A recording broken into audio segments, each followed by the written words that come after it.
आप किसी कंपनी में डायरेक्टर नहीं है, ना ही किसी फर्म में पार्टनर है, टैक्स ऑडिट आपके ऊपर एप्लीकेबल नहीं हो रही है, ट्रांसफर प्राइसिंग की तो बात ही नहीं है। फ्रेंड्स, तो इस केस में मार्च 2023 की जो इनकम टैक्स रिटर्न है, उसकी अवधि जो है वो खत्म होने वाली है 31 जुलाई 2023। अगर आपने इस पीरियड के अंदर अंदर अपनी रिटर्न फाइल नहीं की है, या अपनी रिटर्न तो फाइल कर दी है लेकिन उसको ई वेरीफाई नहीं किया है, ई वेरिफिकेशन के बाद में उसको सबमिट नहीं किया है, सो एज गुड एज ये माना जाएगा कि ऑन टाइम आपने रिटर्न फाइल नहीं की है, और इसके कुछ कॉन्सिक्वेंसेस हो सकते हैं अलॉन्ग विथ पेनल्टी। सबसे पहले तो जो कैरी फॉरवर्ड होता है लॉसेस का, वो अपॉर्चुनिटी आप मिस कर दोगे, इसको हम आगे वाले वीडियो में देखेंगे। जो आपका डिले है टैक्स रिफंड का, उसमें टाइम पीरियड में डिले हो सकता है। और अगर नोटिस मिलने के बाद में आप अपनी रिटर्न को फाइल नहीं कर सकते हैं, तो कुछ प्रोसिक्यूशंस हो सकता है, जिसके अंदर इम्प्रिजमेंट भी आ सकता है। फ्रेंड्स, हमने कैरी फॉरवर्ड लॉसेस की बात की थी। कैरी फॉरवर्ड लॉसेस क्या होता है कि सपोज आपको शॉर्ट टर्म कैपिटल लॉस हुआ मार्च 2023 के अंदर 5 लाख रुपए, आपने अगर अपनी रिटर्न फाइल नहीं की है, तो ये जो लॉस है इसको हम कैरी फॉरवर्ड कर सकते हैं आने वाले 4 साल के अंदर। और इन फ्यूचर मान लीजिए आपको शेयर्स में या तो लॉन्ग टर्म में कोई बेनिफिट हुआ है या शॉर्ट टर्म में बेनिफिट हुआ है। फॉर एग्जांपल 3 लाख रुपए का बेनिफिट हुआ आपको 2024-25 के अंदर, तो ये जो 3 लाख रुपए का बेनिफिट हुआ है, ये इस लॉस के अगेंस्ट में सेट ऑफ हो जाएगा, बशर्त कि आपने अपनी रिटर्न को फाइल कर दिया है बिफोर टाइम या ऑन टाइम। लेकिन इसमें एक प्रोविजन है।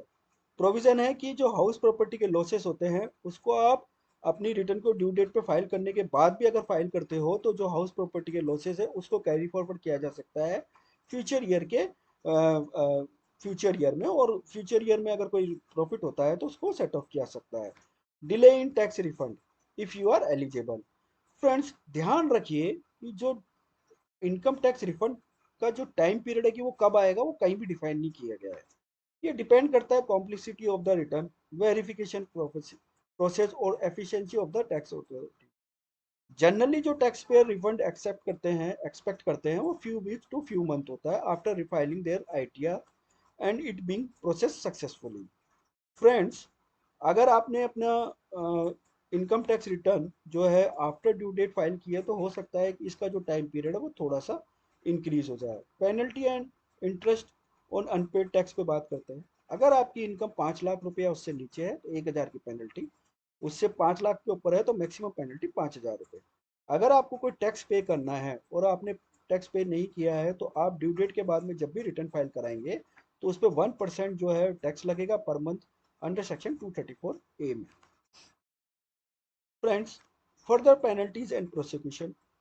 अगर आप अपनी रिटर्न फाइल ही नहीं कराते हैं, नोटिस आ जाता है फिर भी फाइल नहीं कराते हैं, तो पेनल्टी इंपोज हो सकती है 50% to 200 tax payer actual income tax liability, in addition to the tax and interest liability until the date of filing the ITR. जो 5,000 की हमने पेनल्टी देखी, उसके अलावा भी 50 से लेकर 200% तक आपकी एक्चुअल इनकम टैक्स लाइबिलिटी का आपको पेनल्टी लग सकती है।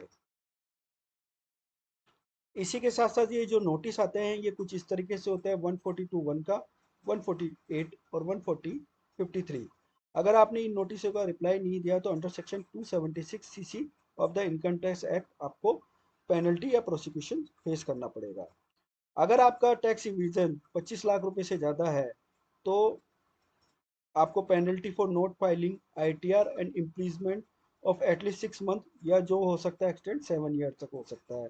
For other cases prescribe penalties impose along with imprisonment of at least 3 months which can be extended up to 2 years. Other way, जो कि इनकम टैक्स रूल में नहीं लिखा हुआ लेकिन आपको फेस करना पड़ सकता है अगर आपने अपनी इनकम टैक्स रिटर्न को ऑन टाइम फाइल नहीं किया है, तो बैंक और financial institution most of the time ये रिक्वायर करते हैं कि डॉक्यूमेंटेशन दीजिए आपकी फाइनेंशियल असेट्स और लोन रिपेमेंट कैपेसिटी को असेस करने के लिए। अगर आप ट्रैवल कर रहे हैं अब्रोड, तब भी ये लोग वो मांगते हैं। अगर आपने अपनी टैक्स फाइलिंग डेडलाइन को मिस कर दिया है, तो आप डिफिकल्टी फाइंड कर सकते हैं for apply of loan, go for your next international holiday, as tax return are mandatory for visa application purpose. कुछ एम्बेसीज और कॉन्सल्स मैंडेटरी करते हैं application to submit copies of their tax return for from the previous tax period when applying for visa. So अपनी income tax return को time पे file कीजिए, ये एक स्मार्ट थिंग होगी आपके लिए। वीडियो अच्छा लगा तो लाइक शेयर सब्सक्राइब करें। टिल देन, जय हिंद, जय भारत, धन्यवाद।